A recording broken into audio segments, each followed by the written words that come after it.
Imagine, if you will, a land made up of only two dimensions, and here the people are shapes, the number of sides of which determines social status, role, and purpose in society.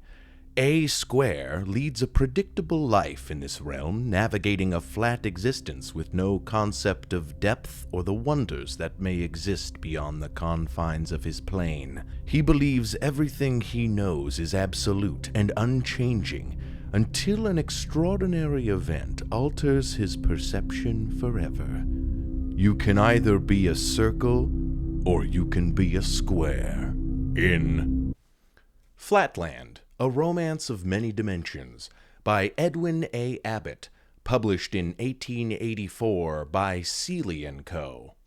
Flatland is an excellent example of science fiction, raw science fiction. And I'm not talking about like wrestling with lasers. This is a great example of just conceptually using the ideas of science to create an entire world.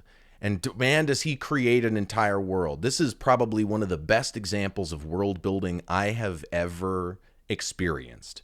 For people who are not aware, this is a satire about Victorian society. Again, it was published in 1884.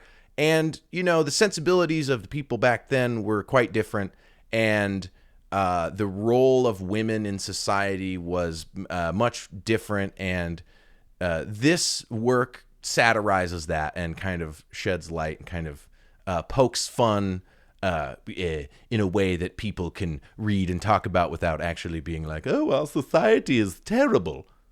Victorian. It's definitely written in the language of its time, and even though it is a satire, the thing that exists on into the ages is its analysis of different dimensioned realms, the descent and travel through different dimensioned realms. It's definitely written in the language of its time. But having said that, it is written in a way that people of the time, being maybe, I don't know, a little less educated, a little less literate, could, I don't want to throw shade on people of the past. I don't think they were barbarians. I'm just saying that it's written in a way that anyone could conceptualize the journey that A square, I imagine it's Abbott Square, I don't know. A square goes on in this novella. This book is split into two halves. The first half kind of building the world and explaining things that happen, kind of showing the rise and fall of the color wars and the shaping and the polygonisms. I don't know. It definitely, you know, it's interesting to think about like an empire that is just a bunch of shapes and polygons and lines and things. But man, you know what? There's like a history to this world, and I just it's like tactile. I would love to read a series that continues this world. I bet there's probably novels. Hey, if you know about a novel that continues the legacy of Flatland, I know there's Sphereland and there's a few other ones, but let me know which ones they are so I can read them, because I love this kind of thing. This is just top-notch sci-fi for me. The second half of the book kind of chronicles A Square's journey through the dimensions and kind of his hypothesizing about the different dimensions. And, you know, it's a very skeptical work. It's a very scientific work. I, if you're not aware, I am a skeptic, very interested in scientific skepticism and science kind of in general. And this is a good, I love to read things that kind of are curious. It's a work of curiosity, for sure. The first time that I ever heard about Flatland was when I was watching Carl Sagan's Cosmos, published in 1980.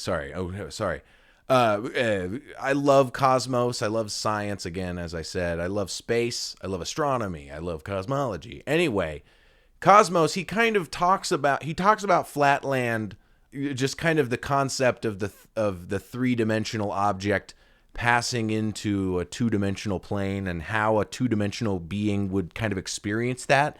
And trying to conceptualize that and then advancing it into the other numbers of dimensions is such a powerful idea. And I'm constantly thinking about this novel as I kind of, as I just live in the world. This is another example of sci-fi and social commentary going hand in hand. It's a great way of trying to think in the future and see where different things will lead. This isn't really about that, but it's fun to come up with a really interesting idea and roll with it, build a whole world, and then there's empires, and then now there's a journey, and then there's people. It's just so cool. Just read this if you haven't read this. It's really, really cool. And so now we come to the time of the episode where I give it a rating, which is going to be out of 360 degrees. I give this book a 345 degrees out of a full circle. This is such a good book. It's so anyone could read this. And the fact that it was written 140 years ago, quick maths, 140 years ago, it doesn't diminish the story and the cool ideas that are being presented here. And I can't recommend this enough. This is a book that I got from the library. If you would like to read this book, please check it out from your local library. Even if you don't have a library card, go grab a library card and pump up their numbers, even if you don't check out books or nothing. There have been several adaptations of Flatland. It's a pretty old story, so there's been some people have kind of turned it into some stuff. There was one, I believe, in 1965. There's a Flatland adaptation, and there was one in 2007 that had some very interesting names. Kristen Stewart, I don't remember. I didn't look it up. I don't really care that much. I might watch it at some point, but I know Danny Pudi is in the second one. I think. I don't know. Look it up. Look it up on IMDb. I am not DB. Please like and subscribe, and if you have a favorite dimension-based novel that is a spiritual successor to Flatland, please leave it in the comments below. And as always, the triangle is the strongest shape.